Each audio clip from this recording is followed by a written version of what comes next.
আর সেই সময় 31শে মার্চের পর থেকে আমরা 1লা এপ্রিলে আমরা অনেকগুলো ব্যাপার আমাদের চোখে পড়েছে, যেটা ছিল যে সিনেমাটা ভিডিও ক্লিপ নিয়ে। এবং এটা নিয়ে আমরা এর আগে পুলিশ স্টেশনে মামলা আমরা রিপোর্ট করেছি। এবং আহ, আমরা ডিবির কাছে গিয়েছি, এটা নিয়ে তারা কাজ করছিলেন।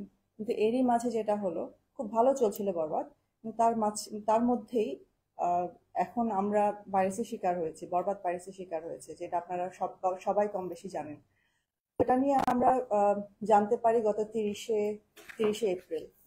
30 এপ্রিল রাতে যখন আমরা জানতে পারি, আমরা 1 মেতেই প্রথমেই গিয়ে আমরা একটা রিপোর্ট করেছি, এবং এরপর সেটার উপর একটা মামলাও হয়েছে। তো আমরা চেষ্টা করেছি আমাদের সব দিক থেকে যতটুকু সম্ভব সিকিউরিটি মেজার্স নেওয়ার জন্য। আমাদের পাইরেসি টিমও ছিল এখানে, তারাও চেষ্টা করেছে। এবং সব কিছুতেই, সব দিক থেকেই আমরা আমাদের মতো করে চেষ্টা করেছি যেন পাইরেসিটা যেন কোনোভাবেই না হয়। তারপরেও কোনো না কোনো মাধ্যম থেকে পাইরেসিটা হয়েছে। এবং শুধু শুধু আমি বলবো না যে নর্মাল পাইরেসি বা হল প্রিন্টেড পাইরেসি হয়েছে, এটা এইচডি প্রিন্টেড পাইরেসিটা হয়েছে। এই এইচডি প্রিন্টটা শুধুমাত্র আমরা দিয়েছিলাম ডিস্ট্রিবিউটরদের কাছে। ডিস্ট্রিবিউটরদের যদি আমি বলি, যারা সেন্ট্রাল সার্ভার থেকে ডিস্ট্রিবিউশন করে সিঙ্গেল স্ক্রিনে, আমরা দিয়েছি সিনেপ্লেক্স, মাল্টিপ্লেক্স, এবং আরো আরো যত সিনেপ্লেক্স আছে বাংলাদেশে তাদেরকে দিয়েছিলাম ডিসিপি ফরম্যাটে। এখন এই আমাদের প্রশ্নটা হচ্ছে যে আমরা দিয়েছি যাদেরকে, এইচডি প্রিন্টের অরিজিনাল কপিটা যাদেরকে দিয়েছি, আমাদের পাইরেসি থেকে সেখান থেকে হলো কিনা সেটা আমরা এখন পর্যন্ত জানতে পারছি না। এবং এটা এটা আসলে আমার কাজ নাই। এই এই এটার জন্যই আমরা আমাদের পুলিশ পুলিশ স্টেশনে যেতে হয়েছে। আমরা তাদের জন্য, তাদের উপর মানে এই পুরো ব্যাপারটার উপর একটা রিপোর্ট করেছি, এবং মামলাও হয়েছে। তো এখন এটা এটা গুলশান থানা থেকে এটা ডিবির কাছে দেওয়া হচ্ছে, এবং তারা এটা হ্যান্ডেল করবে এখন থেকে। আর আমার সাথে পুরো কাজটাতে যারা হেল্প করেছেন, আমার আমার লয়ার, বিডিএলপের ওনার ব্যারিস্টার সজীব মাহমুদ, এবং আমার পাইরেসি রোধ করতে আমার সাথে যে চুক্তিবদ্ধ ছিলেন কাইনেটিক নেটওয়ার্কের ওনার জুয়েল মোর্শেদ, উনি এখানে আছেন। তো আমি আপনাদের সবার সামনে ওনাদের দুজনকে মানে এই দুজন আমাকে সর্বাত্মকভাবে চেষ্টা করছেন লিগালি অ্যাকশন নেওয়ার জন্য। এবং আমরা আমাদের সাইড থেকে যতটুকু সম্ভব আমরা চেষ্টা করছি যে প্রত্যেকটা সাইড থেকে নামানোর। এখন বাকি যতটুকু যা হচ্ছে ওনারা কিছুটা এক্সপ্লেন করবেন। আম, ভাই আপনি যদি কিছু বলেন। আচ্ছা, আপনারা তো সবাই জানেন যে পাইরেসি এটা একটা ক্যান্সারের মতো। এটা যখন একবার একটা ভিডিও কিংবা একটা ইন্টেলেকচুয়াল প্রপার্টি যখন লিক হয়, এটা আসলে স্টপ করা খুবই ডিফিকাল্ট। কিন্তু আমরা এখানে যে প্যাটার্নটা দেখছি সেটা হচ্ছে যে যেহেতু একটা এইচডি ক্লিপ এখানে লিক হয়েছে, সো এটা প্রথমেই আমরা গুলশান থানায় একটা মামলা করেছি এবং আমরা আজকে একটা দরখাস্ত দিচ্ছি আপনার ডিএমপির গোয়েন্দা বিভাগের কাছে, যেন ডিএমপি পুলিশ আপনার তারা যেন তাদের তথ্য প্রযুক্তি ব্যবহার করে তাদের সাইবার ক্রাইম ইউনিট যেন এটা পিন পয়েন্ট করতে পারে যেটা আসলে সূত্রপাতটা কোথায় হলো, এবং আমরা এই অপরাধীদের যেন শাস্তি হয় সেটার সর্বোচ্চ পদক্ষেপ আমরা নেব। এবং এছাড়াও যে যারা অনেকেই আছে যে অজান্তে আপনার এই ক্লিপটা হয়তো একটা গুড ইন্টেনশনেই তারা শেয়ার করছে, কিন্তু এটা কিন্তু একটা অপরাধ। তো এই অপরাধের সাথে যারা জড়িত আমরা আসলে কাউকেই ছাড় দেবো না। আমাদের লিগাল টিম, আমরা বিডিএলপি, আমি কাইনেটিকের জুয়েল ভাই, আমরা সবাই একসাথে কাজ করছি প্রডিউসারদের সাথে।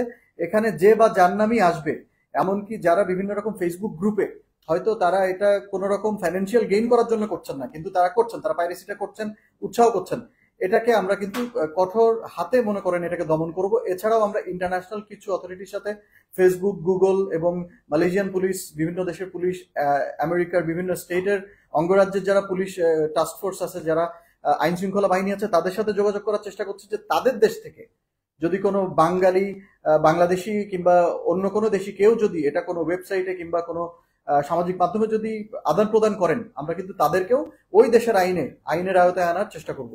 আর জুয়েল ভাই আপনি যদি কিছু বলতেন, মানে এটা আসলে আপনার মতামত থেকে কিভাবে শুরু হলো?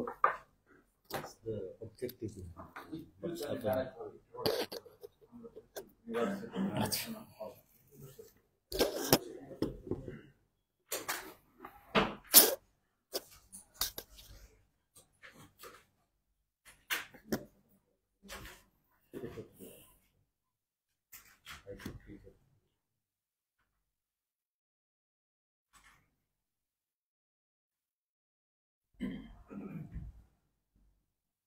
আসবো।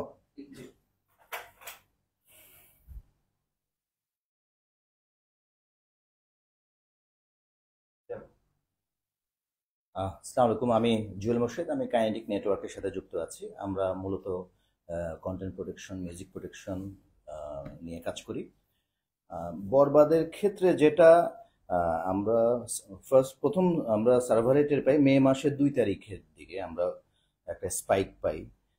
আমি একটু ইনফরমেশন দিয়ে রাখি, গত 7 দিনে এখন পর্যন্ত বরবাদ ওই মুভিটা টোটাল ব্লক হয়েছে 2,48,691 আপলোড। এটা জাস্ট গত এই 7 দিনে 2,48,691টা ভিডিও ক্লিপ ব্লক হয়েছে গত 7 দিনে, এই শুধুমাত্র এই লাস্ট 7 দিনে। আর স্পাইকটা হয় মানে হায়েস্ট ব্লক হয়েছে মে মাসের 3 তারিখে। সেদিন 80,000 ব্লক শুধু ওই দিনই ব্লক হয়েছে। এবং এটা আমি যে রিপোর্টটা বলছি এটা শুধুমাত্র ফেসবুকের, প্যারালি ইউটিউব, ইনস্টাগ্রাম আর কিছু টেলিগ্রাম ব্লক আছে। তো এখানে শুরুতে আমাদের একটু বেগ পেতে হয়েছে ব্লক করতে, কারণ আমরা তো আসলে রাইট ম্যানেজার ইউজ করি। যদি আমি টেকনিক্যাল টার্মটা বলি, ফেসবুক আমরা ইউটিউবের ক্ষেত্রে ইউটিউব রাইট ম্যানেজার ইউজ করি, ফেসবুকের ক্ষেত্রে ফেসবুকের রাইট ম্যানেজার ইউজ করি, ইনস্টার ক্ষেত্রেও ফেসবুক রাইট ম্যানেজার ইউজ করি, আর অন্যান্য ক্ষেত্রে আমরা ম্যানুয়াল টেকডাউনটা ইস্যু করি। এখানে আসলে পাইরেসি আমি যদি সাদা চোখে দেখি যে একটা সাধারণ পাইরেসি হয়তো একটা ক্লিপ আমরা আগে যেটা করেছি, আমরা মূলত ফোকাস ছিলাম হলে গিয়ে মানুষ যে ভিডিওগুলি কপি করছে ওগুলো আমরা অটো ব্লক হচ্ছিল বা ম্যানুয়াল ব্লক হচ্ছিল। কিন্তু মে মাসের 2 তারিখে যেটা হয় একদম একটা ফুল এইচডি প্রিন্ট এটা বের হয়ে যায়। তো শুরুতে আমরা দেখলাম যে এটা অটোমেটিক্যালি ব্লক হচ্ছে না, মানে তো এটা আমরা চেষ্টা করছি, টিমের সাথে কথা হচ্ছিল, ভাইয়াদের সাথে কথা হচ্ছিল। পরে আমি একদম লেট নাইটে আমার ভাইয়ের মনে আছে, আমি বলছিলাম যে ভাই এটা ফ্লিপ করা এবং ফ্রেম রেট চেঞ্জ করা। তো তখন মানে ওইটাই যারা পাইরেসির সাথে জড়িত এরা বেশ কিছু ভার্সন, মূল ভার্সনটা পাওয়ার পরে বেশ কিছু ভার্সন বের করে নিয়েছিল। Flip version, frame rate change করা ভার্সন, কালার চেঞ্জ করা ভার্সন, মিরর ভার্সন। তো এই কারণে আমাদের বেশ বেগ পেতে হচ্ছে। যেটা বললাম আমরা 3 এবং 4 মে হায়েস্ট ব্লক ছিল, তারপরে এসে মে মাসের 5 তারিখে এসে ডিক্লাইনটা শুরু হয়, কমতে থাকে, রিআপলোডটা কমতে থাকে বা পাইরেসির পরিমাণটা কমতে কমতে এখন এটা ডিক্লাইন স্টেজে আছে। এখন মোটামুটি আপলোড হলে আমরা সাথে সাথে ব্লক করে দিতে পারছি। কিন্তু আসলে ব্লকিংটাই তো মূল বিষয় না, এটা আমাদের অবশ্যই এটা বের করতে হবে, যেটাকে আমরা বলি যে ফিঙ্গারপ্রিন্ট বের করা বা ফরেনসিক থেকে বের করা, যে এটা আসলে এক্সাক্ট কোন দিন অনলাইনে গেল বা কিভাবে গেল, রুট এটা ফরেন্সিকে গেলে রুটটা বের করে নেওয়া যায়। আমার মনে হয় আমরা যদি সেদিকে আগাই এবং আমরা বরবাদ যেহেতু সব দিক থেকেই একটা বেঞ্চমার্ক আমাদের দেশে, একটা এক্সাম্পল হিসেবে থাকা, যে এত দ্রুত একটা একটা একটা ফিল্ম হিট করা বা সব সব মানুষের মধ্যে ছড়িয়ে পড়া এবং সবাই এটাকে একটা বেঞ্চমার্ক হিসেবে যে ধরছে। আমার একটা রিকোয়েস্ট থাকবে সবার কাছেই যে এটা পাইরেসিটাও যাতে কারা পাইরেসি করলো তাদেরকে যদি এটা ধরা যায় বা তাদেরকে যদি আইনের আওতায় আনা যায়, আমাদের ভবিষ্যৎ এটা তো শুধু বরবাদের জন্য না, যদি এটা ব্যবস্থা নেওয়া যায় পরবর্তীতে যারা এটা নিয়ে চিন্তা করবে তারা যাতে সাবধান হয়ে যেতে পারে, এটাই আমার রিকোয়েস্ট থাকবে।